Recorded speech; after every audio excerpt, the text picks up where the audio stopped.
ಹೆಸರು ಶರಣ ಪಿಂಗಳಿ. ನಾನು 2ನೇ ತರಗತಿಯಲ್ಲಿ ಓದುತ್ತಿದ್ದೆ. ಈ ದಿನದ ಚಟುವಟಿಕೆ ನಾವೆಲ್ಲ ತಿಳಿದಿರಬೇಕಾದ ತುರ್ತು ಸೇವೆ ಸಂಖ್ಯೆಗಳು. ಹೆಣ್ಣು ಮಕ್ಕಳ ಸಹಾಯವಾಣಿ 1073, ದೇವರಾಜ ಆಂಬುಲೆನ್ಸ್ 108, ರೈತ ಸಂವೇದನಾ ಕೇಂದ್ರ 1551, ಅಗ್ನಿ ಶಾಮಕ ಸೇವೆ 101,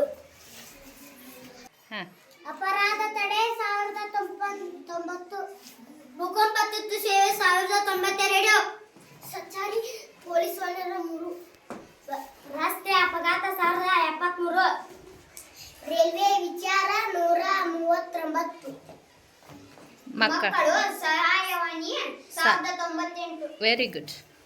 ಮುಖ್ಯಮಂತ್ರಿ ಸಹಾಯವಾಣಿ 198. Very good. ಹಂಗಾರೆ ಇವತ್ತಿನ ಚಟುವಟಿಕೆ ಏನಿತ್ತಪ್ಪ? ತುರ್ತು ಸೇವೆಗಳಿಗಾಗಿ ಇರ್ತಕ್ಕಂತಹ ಸಂಖ್ಯೆಗಳ ಬಗ್ಗೆ ಇತ್ತು ಇವತ್ತಿನ ಚಟುವಟಿಕೆ, ಹೌದಲ್ಲ?